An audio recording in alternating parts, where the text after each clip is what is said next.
You're at the Coaching Inn, 3D Coaching's virtual pub, where we enjoy conversations with people who are engaged in the world of coaching.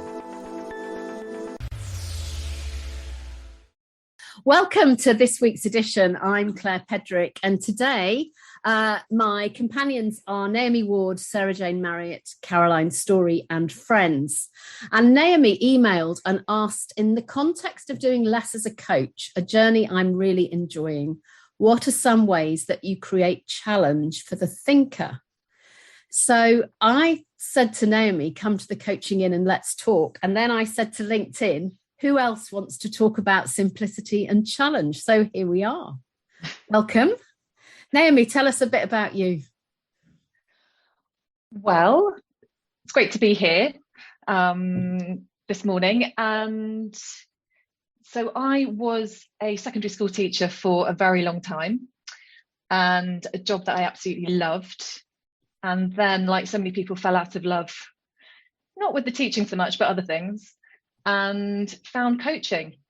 And when I did, I kind of realized, oh, this was the missing ingredient that I needed. So was really motivated and found my purpose really to go back into schools. And now I work for Making Stuff Better, which is a company offering regenerative spaces to school leaders all over the world. So I work kind of all over the world, like this week, Mexico, online, I should say. This would be a lot of air miles, but Mexico, Ecuador, all the Americas, Asia, Europe. So it's a really fascinating insight into education and the power of coaching in this context. Fantastic. Well, you're really welcome, Naomi. So let's meet our other guests this morning. Sarah Jane, welcome back. Tell us a bit about you and your coaching journey.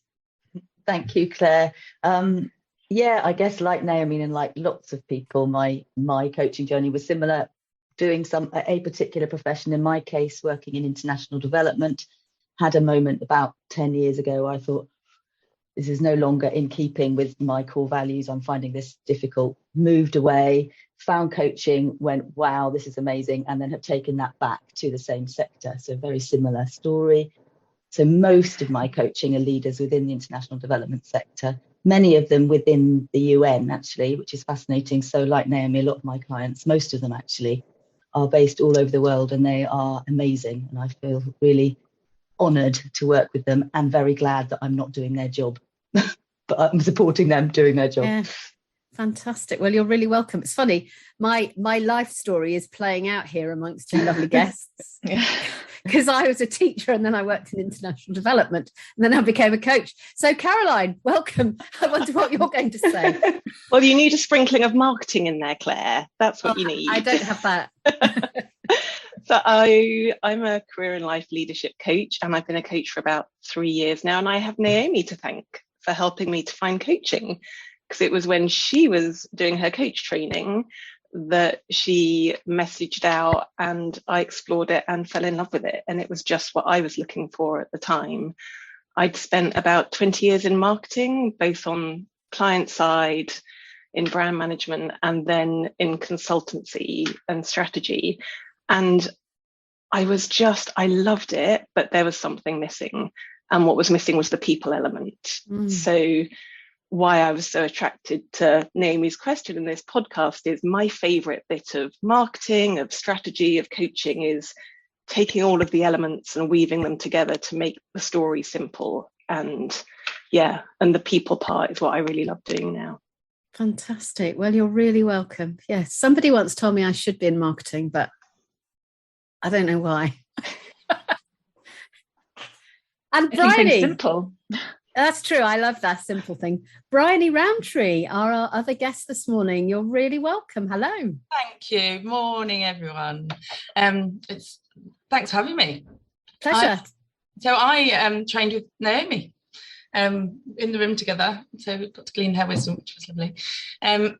I did various jobs. I was a care worker. I did some customer service to start with, but then care worker, which is mostly end of life care, but a complete mixture of all ages really, and for birth.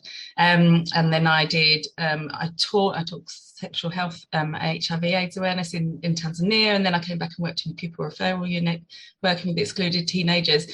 And then I worked at the designer setting early years, supporting parents, and did antenatal education. So I'd gone from death to birth. And when I was studying that, my mum was studying to be a soul midwife. So there's always holding space and supporting people in transitions. And as I was running these parent-child groups and knowing as my babies weren't babies, I wanted to do something else. I came back to coaching, having a sixth form tutor who was a life coach in the 90s, thinking, oh, I think I need to get some life. And I come back to it. But yeah, it's coming back to working with people to have a better relationship with themselves, so that we can have a better relationship with each other, more capacity for communities, more capacity for the planet, all of that. And really, it's wonderful hearing about the UN, and like Naomi, I coach some teachers as well, but people doing important work in this world that we need to support and keep going. And I'm mental health first aid instructor as well because of that, some of that work. But, thank you. I love the connections. I love the connections in this call, and it also makes me smile because it makes me think of the times that we coach somebody and we go, oh, I think that's really interesting. That makes a connection with my life. I'd love to talk to you about the work you did in Tanzania, Bryony. But actually in coaching, that's not an in-call subject. So it's just lovely as everybody's talked. I'm thinking, I'd love to talk to you about this. I'd love to talk to you about that. And we're at the Coaching In, so we can talk about anything because this isn't coaching. So simplicity and challenge. What examples might we have of where you've really kind of thought about that? And you've gone, oh, I wonder if that could have been simpler. I was, my starting point for this was to think about the word challenge and the connotations really. And for me, it was something quite aggressive, whether it comes from sport, that was a really great challenge, bruising challenge. There's almost a kind of, stop in your tracks, slight violence to it. And I sort of went back and I realized that in Middle English, there's a connection to the word accusation. And in French, there's a connection to the word calumny, again, accusation. So I think I've just embodied the meaning of the word challenge to be something in that energy. And so I think what I'm hoping for today is kind of a reframe for challenge to be less about power, more about the thinker, and for it to happen at a deeper, more transformational level. But yeah, your question about simplicity, I guess it's just doing so much less. It's interesting. I think sorry. Go on, Bryony. That word power, there's different. Yeah. Like that could be the raw power, or it could be this gentle, like flowing, gently pushing something out that ripples and has a different tone of power. So I think there's another word in there that's. Yeah, and what I heard you describe, Naomi, was what Kim Scott would describe as obnoxious aggression, which I'm glad you avoid that in coaching. Thank you. That's great. So if you look up the cover of Kim Scott's book Radical Candor on the internet, you'll get a picture of some of the editions of her book have got a 2x2 grid on the cover. And she talks about high challenge, low support as obnoxious aggression. And in John Blakey's book, Challenging Coaching, he calls that stress. And I think that compassionate human beings often avoid challenge for that reason, because we fear that's where we're going to be going. But what's interesting is we're now talking about two words here, aren't we? We're talking about challenge or aggression, and we're also talking about power. And yeah, What do you think? I think it's so interesting, hearing what you said, Naomi. And I hadn't actually thought about that, thinking about what the word challenge evokes for us. But I think it is really interesting, isn't it? Because when we start on that journey of training as coaches, and I'm guessing many of us are with ICF, and you have the core competencies, and one of them is, that there's always, in my view, there was always, but when am I going to be challenging? I feel like I'm being nice and supporting and I'm giving them space, but I've got to get something in there that's a challenging question. But actually, so I think you asked the question, Claire, what are some examples? And I suppose as I've been really loving thinking about this and trying to do this, it's noticing that actually almost the most challenging thing, but that is also supportive, is the silence. Is the waiting out when somebody says something, not just not interrupting them, but more than that, actually even leaving some space after it, or maybe just picking up on one of those words with a question mark, because that can be really challenging, because somebody is then being asked to really look at and think about what they said and what they meant by that, which we often don't do, because in normal conversations we just immediately interrupt each other or follow up or assume that we know what they meant, and so you're not asked to really think, well, what did I mean by that? And I suppose that's what I've noticed is the thing that is challenging, but in a way that isn't aggressive, although people often do find it quite uncomfortable to them. Yeah, that's what I mean. But it's interesting how we've all had to reframe it, because I was walking and talking with my husband, and I was really thinking about the question you'd raised, Naomi, because I thought, how do I create challenge as a coach? It was a really useful self-reflection exercise, because in the training, it's a challenge is something that puts people super out of their comfort zone, like do 50 things of this by, but actually often challenge for my clients is really holding the mirror up to show them what they're capable of and not letting them wriggle out of it. And that's not that's very loving, not getting away with it, kind of just not letting you back in there. And it's like the silence and the picking up, it's really uncomfortable for a lot of my clients to have the spotlight on them. One of them says it's like I won't let them hold the door open for me, because you can't have that chat. And it feels really uncomfortable and challenging. Yeah. I don't know if our listeners missed that great description of challenge there when Caroline went and Naomi went because actually is a horrible question, whatever the words are in that, but when you just invite somebody to dig a bit deeper is a great thing. I think, listeners, we need to just annihilate the myth now that there could be a book about challenging questions, because any questions in a book about challenging questions won't be challenging because they'll be learned. And actually, challenge comes from noticing in the moment. And when I listen to recordings of coaches coaching, the challenge is never the question the coach thought it was going to be. It's another question they happen to ask on the way that is usually very boring and rather insignificant. And yet suddenly it changes everything. And they're pretty much always questions that can't be repeated, apart from the one that you asked, Sarah Jane, which is the silent one, which can be repeated often. And also for me, sometimes it's you say the question you don't think you're going to ask, but also I start saying it, I don't know what I'm going to say. When you're in presence, really in presence, nicely articulated. And you just start asking a question and other words come out your mouth. And as just, the whole thing of simplicity when there's not many words in it. Yeah. Mm-hmm. And I think that presence is a clue to where you can challenge. So I remember a recent coaching session with a head teacher who was talking about the difficulty he was having in communication with his parents. And he wasn't making eye contact with me, and he was talking all around the room.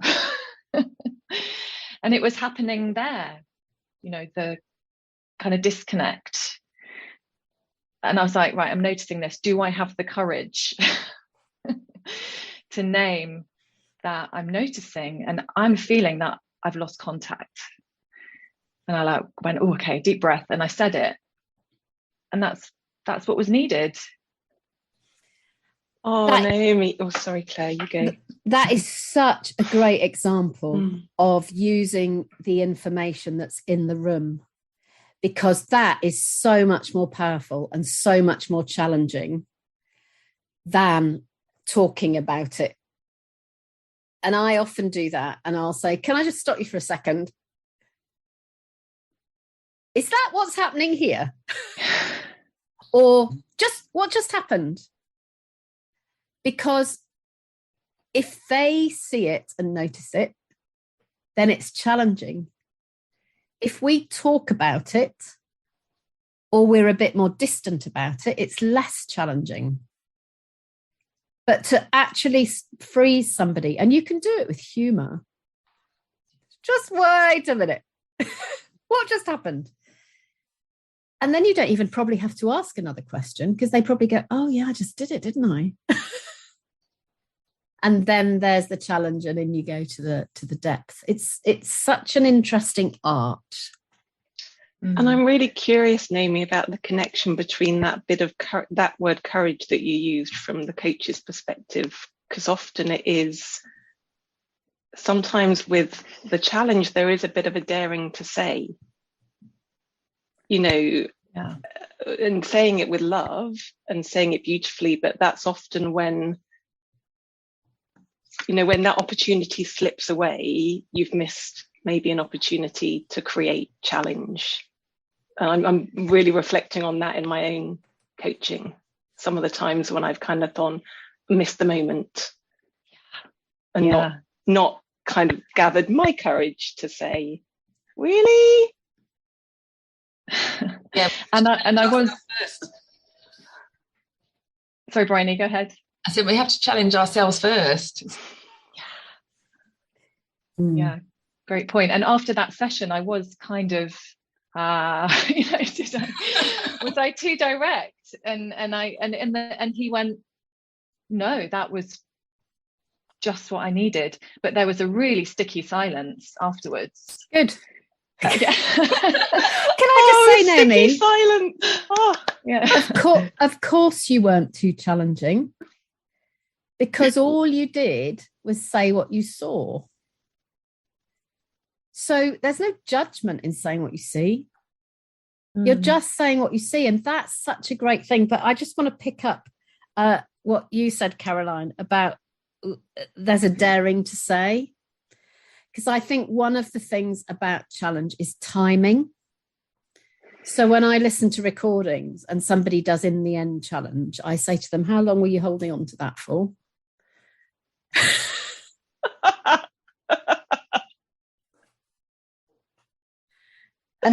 And I wonder whether, the part of the daring to say and the thinking about, or the not saying it, and as you were saying, Caroline, where you're kind of, it's partly because that's harder than what I was talking about earlier, which is just the silence.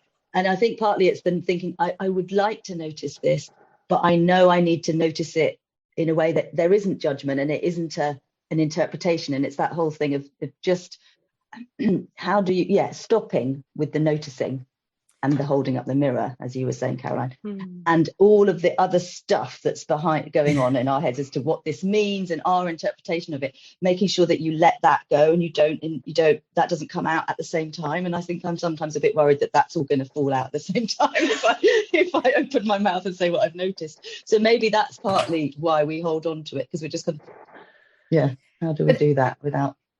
But my hunch, Naomi, if we go back to your conversation that you were describing, is that if you had held on to that for 15 minutes and then used it, it wouldn't have been challenging, because he wouldn't have made the connection, because he wouldn't have remembered that he'd done it. Yeah, and actually, coming back to what you said, Sarah Jane, I had held on to that for a long time. And I could have said it a lot earlier in our coaching relationship, actually. And so, this is a journey. And what you said there, Claire, of say what you see, it was very much say what I felt, because I was so uncomfortable with the not being seen. So I think if it had carried on, I would have just got really cross. But coming back to your point about power, I really like Hetty Einzig's book, The Future of Coaching, and she writes a whole chapter about the fool as archetype and what we can learn from Shakespeare's fool in speaking that truth to power. And I really like that. There's this quote which I pulled out, which is, while the act of challenging conveys the authority of the challenger, playing the fool involves giving up the gravitas of one's professional persona for something more ambiguous. And like you said, Claire, it's done in humour, but actually you're cutting to the heart of what's going on. And if we go back to what you said, Caroline, earlier about marketing and forming beautiful words, ambiguity is terribly painful if you like crafting words. But ambiguity is also about releasing power and letting go of power and not getting our value from being from how we say stuff, but actually from the impact of how we say it. Yeah, you're so right. It's just saying it, and to your point, Sarah Jane, not crafting the words around it and having to interpret it, which is the marketing kind of strategy thing. And it's really interesting, Naomi, because I was listening to a Rich Litvin podcast the other day, and he was talking about the fool and saying, every king or person in power had someone like that to tell them the truth. Yeah. And to point out stuff that no one else would have the guts to say it because they had permission to. So it's really interesting, the connection between that and not having to make it clever or interpret it or put a spin on it. It's just saying it. Yeah, so telling the truth in a trusted relationship. Yeah. Even if we're not absolutely sure that it's absolutely the truth. But if it's what we notice or sense, and it's the truth in the moment. I remember having a coaching conversation with somebody years ago, and we were in a place that wasn't ideal because he was over the table from me. And he looked me straight in the eye and came right across the table, at which point I'm feeling really kind of threatened and squished to the wall. And he goes, I got feedback in an interview that I would scare the living daylights out of them. And I don't know why. And I went, don't move. Just stay exactly where you are and look at me. There I was, really squished against the wall. And I said, I wonder whether the enthusiasm with which you've come across the table might indicate what they were talking about. Because I'm feeling a little overwhelmed right now. And nobody had ever said to him that his internal enthusiasm was accompanied by a bodily movement forward, which clearly it was quite often. But nobody had said that. Now that makes me angry on one level about all the people who'd experienced that before, who'd never felt they were in a position to say it or had chosen not to say it. Because actually it was quite an easy thing to challenge. Because at some point I just wanted to get back into my chair.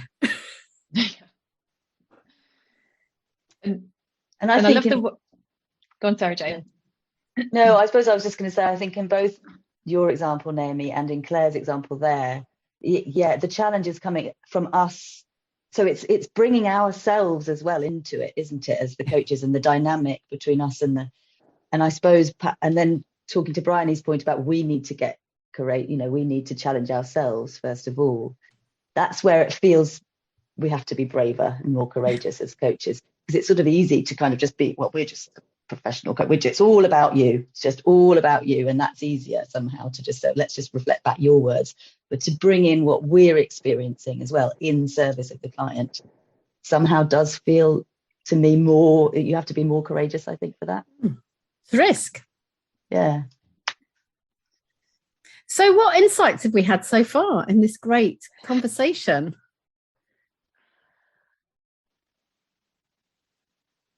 That's for me. Go ahead.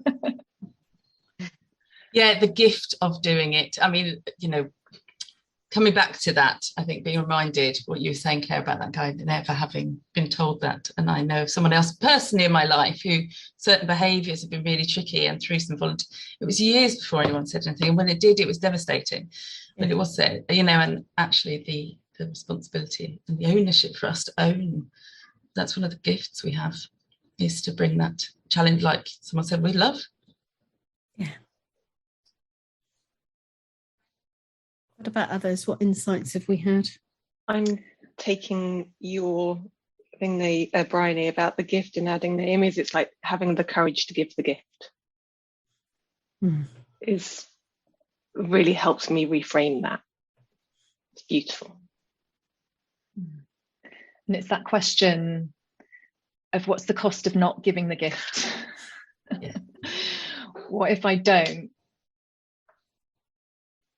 Yeah. And there's not so many insights for me, but one of them is now going to come across as another question, actually more. But it was interesting, Naomi, that you said you could have brought it up earlier on in your coaching relationship with this client. And I've had this examples as well, where I've worked with people over time and there's been things that have been building, and I wonder now whether it was exactly the right moment, because by that stage you had that trusting relationship with him and he knew therefore that it was given with love. And had you said it the first time you experienced it, but you didn't have that trust, it might not have been received in the same way. It might not be just challenging and aggressive, but not with the love that actually made it work. And I think that's very kind. And I also, looking back, think, because there's a dynamic here as well in coaching, in the coaching space, of power, whether we like it or not. Yeah. If you're a male principal of a school of 3,000 people, I've not been a head teacher, I don't know what that's like. There is a slight, and I'm still working on this, and I've made huge progress to really stand in my authority as an equal partner, back to the this crucial word, partnership. So I think if that happened again, from what I've learned from that coaching partnership, I would tell the truth much earlier. So that's another dynamic, isn't it, in terms of gender, race, class, ethnic, all of that is another dimension here. You need the right or you go, Bryony. No, carry on. I was going to say, you need the right conditions for challenge. That's what it's bringing up to me. And back to your 4-box matrix, Claire, that kind of, there needs to be that equal partnership. And first, you need that feeling of safety and support. You need to feel supported, that there's a support, and then there's challenge, and then it fits into the right quadrant. And going back to the Fool, because my learning is about the Fool and ambiguity. I want to sit with that, and I'd love you, Naomi, to send that quote if you can. That would be great, and we can put it in the show notes, because I think that's worth sitting with. But there's something about, if you think about the court jester in English history, and the court jester was the fool who accompanied the king or the queen. They didn't have any level of equality, but they did have permission. So that's made me think. And also what I love about what you said, Naomi, is that it had happened a number of times before, and you chose on that day to use the data that was in the room on that day to say it, which is different in timing from what I was saying to you, Caroline, which is it's all about timing, and if you've missed it and it comes in later, because there was a repeating thing there. One of the things I do sometimes is to say to somebody, if I was going to be really challenging now, I would be telling you, so if I go to your example, Naomi, if I was going to be really challenging now, I would be telling you how I'm feeling as you're talking about this. Which is a giving permission. Years ago, one of the people I work with said to somebody else in front of me, watch out for Claire because she's got a velvet knife. And if she says to you, can I be really challenging? You just need to know that's going to come in as a 12 out of 10. Because there is something about, I imagine if you were the court jester in history, you'd have had a pretty good checking out system inside you about whether this was the moment to say the thing to the monarch, wouldn't you? You wouldn't have that, if you think about really significant moments in history where things were very difficult, the fool might have played it down in those moments, whereas they might have played it up in other spaces. So there's something about checking out, and there's something about permission, and I think there's something about saying it's coming, not in the silence one like you were saying, Sarah Jane, because that's using silence in the moment. But if there's content in the question based on what you saw or heard or sensed, you can always ask permission and check out, and then they'll be ready for it, and they also know it's going to be challenging, so they'll probably make it more challenging than you did. I used that the other day. I said to a client something had been building, and I said, so I'm going to say this with love. And she kind of went, okay. And then it hit, but it was, we could laugh at the same time and then explore it. Yeah. And that really helped. Yeah. Pre-warning. And I think but there's also, go on, Bryony. It also brings that you're in it together. I think Yeah. that sort of humour and that sort of invitation, it doesn't leave them on their own with it. Yeah. Yeah, it's such a good point, to ask questions like, do you have any feedback about how we're working together? Invite that challenge back from the thinker. And I'm really mulling over this idea of the fool as well, Claire. And there's another question about challenge that I have, which is, to what extent in this privileged position do we have a responsibility to challenge anything systemically that we know is causing difficulty, pain, all those things that happen in organizations. And just going back to this, another quote I've got, which really resonates now in our times, a society or organization without its fool will become a closed system on its way to stagnation and death. So what is our kind of responsibility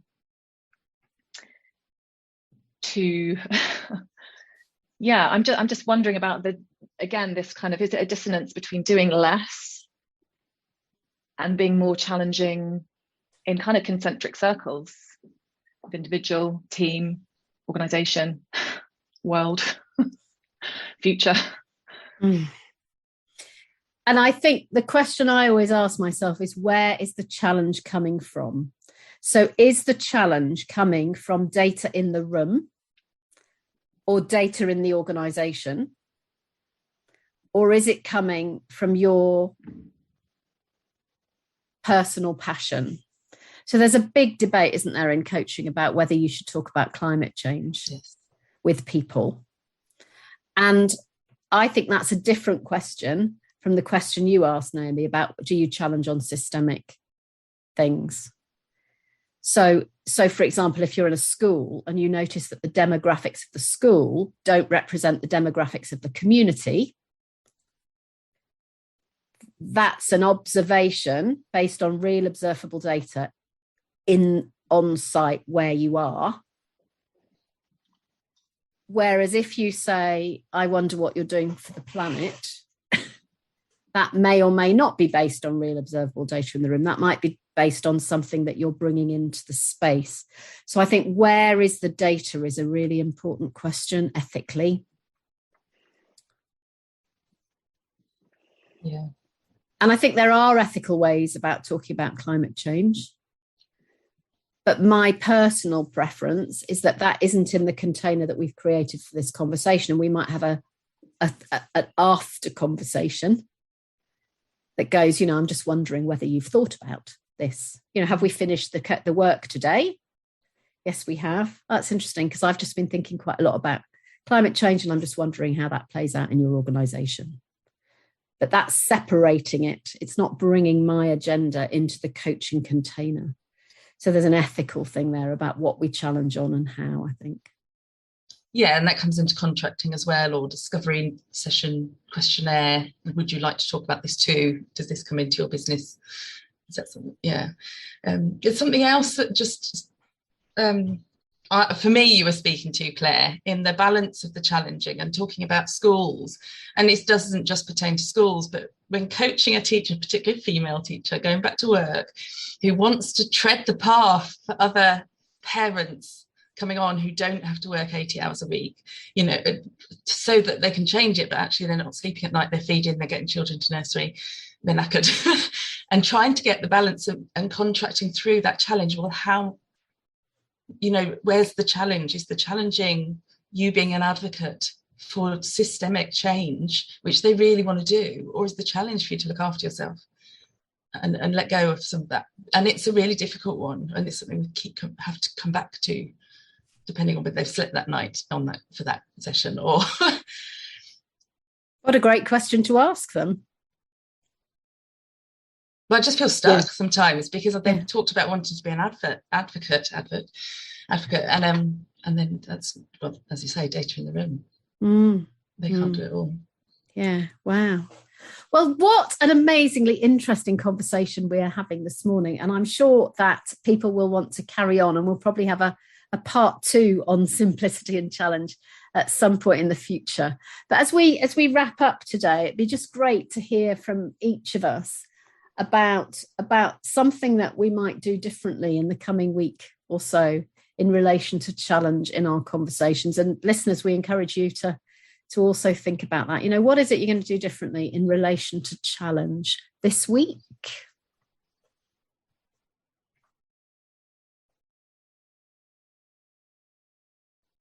Okay, I shall start. Sorry. So there's the perfect sort of pause after a question that we're both after you, Sarah Jane. No, I suppose for me it is that bringing myself more in, where it feels the noticing what I'm experiencing, what I'm wondering, which I know with certain clients there will be stuff that where there's been patterns and I've felt something, and so it's to be braver about noticing that. Brilliant, thank you, Naomi. Yeah, I think similarly, the doing less, and there's something, you know, when you coach a lot, doing less is really important. I've had feedback from a coach mentor saying you're like a swan, really kind of chilled on the surface, but you're doing a lot. So it's about managing our energy, isn't it? As well, everything that you talk about, Claire. And so I think it's that just noticing and giving it back without the hard work of interpretation or so doing less and noticing. The less words we're trying to form, the more we can notice. Yeah, I've picked this out from one of your from your book. The more I say, the less challenging it is. Yeah. My husband retired, and he was allowed to bring with him his clicker counter. So when I listen to a recording, I will often notice that the challenge comes on about word 3. So you can see that the coach is asking a challenging question. The great thing about Zoom recordings when you're watching them is you see the thinker take it and the coach carries on talking. And I'm going, you've now said 104 words. 101 of them were after your very brilliant, challenging question. And now they've forgotten what the challenge was. And now you're both lost again. Brutal. Just abandon. Abandon. The minute they take it, abandon, because that's the moment it's at its top challenge. And everything you say after that is reducing the challenge. Mm-hmm. Bryony. Oh, it's so many things bubbling up for me, and I'm trying to do less and just come back to a core of it. There was something that the words that Naomi said a while ago about telling the truth. Yeah. And that's always been so important to me, even like as a little girl, telling the truth. And I think, yeah, actually, that's it. There's something so values-based about it, very much linking with what Sarah Jane, that feeling. And I was thinking, how do I embody it? Is it giving myself permission of the fool? And but I think it might be something slightly different to that. I'm a Quaker, and actually the United Nations coming up earlier. I did a summer school in the Quakers at the United Nations. They have offices there. And hearing about how, them speaking truth to power and just doing it with bringing people around for a cup of tea. Wow. Yeah, and it can stay simple and gentle, but take a breath. Yeah. Thank you. And Caroline? Like you, Bryony, trying to simplify all the different bits going around in my head, but the key things for me are just the courage to say, and then sticky silence are two words that I'm now just going to have to put on a post-it. So the courage to say and the courage to sit in the sticky silence afterwards. Yeah. And not fill it with 101 words. Yeah. Well, thank you, Naomi Ward, Sarah Jane Marriott, Caroline Storey and Bryony Rowntree. It's been great to have you here. I'll pop your contact details in the show notes if people want to contact you. And so, listeners, if you have a question about an aspect of coaching where you'd like to dig deeper, let's talk. So do what Naomi did and email us on info@3dcoaching.com, because thinking about this together will help other people learn and make their own meaning. And watch out on LinkedIn, because that's where we say we're going to be thinking about this. Who wants to join us? And that's how lots of our lovely companions this morning have found us. So thank you all. Have the best week. Bye-bye, everyone. Bye. Thank you. Bye. If you've enjoyed what you've heard today, we'd love you to share the podcast with a friend or leave a comment on social media. And if you'd like to become a regular at the Coaching Inn, you can subscribe on Podbean and all major podcast channels. We look forward to welcoming you next time. You've been listening to The Coaching Inn, 3D Coaching's virtual pub. For more information, check out 3dcoaching.com.